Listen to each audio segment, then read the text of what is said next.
விநாயகர் எங்க யாருக்கு மகனாக பிறந்தார் அப்படின்றத பார்க்கலாம். அரசன் ஆகாச பூபதி காஞ்சிபுரத்தை ஆட்சி செஞ்சு வந்தான். அவனுக்கு ரொம்ப காலமா குழந்தை இல்லை.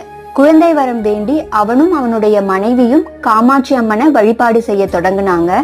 அவங்களோட பக்தியில மனம் மகிழ்ந்த காமாட்சி தேவி தன்னுடைய மகன் விநாயகனை அவங்களுக்கு குழந்தையா பிறக்க செய்தாங்க. குழந்தைக்கான பெயர் சூட்டு விழாவை அரசன் ஏற்பாடு செஞ்சிருந்தான். அந்த நேரத்துல ஒரு முகூர்த்த நேரம் காஞ்சிபுரம் முழுவதும் பொன்மழை பொழிஞ்சது. அங்க இருந்த எல்லாரும் அதை வியந்து பார்த்து அதுக்கான காரணம் தெரியாம குழம்பி போனாங்க.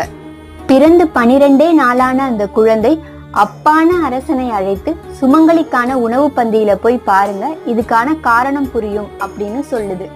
அரசனும் எல்லாரும் சேர்ந்து சுமங்கலிக்கான பந்தியில போய் பாக்குறாங்க.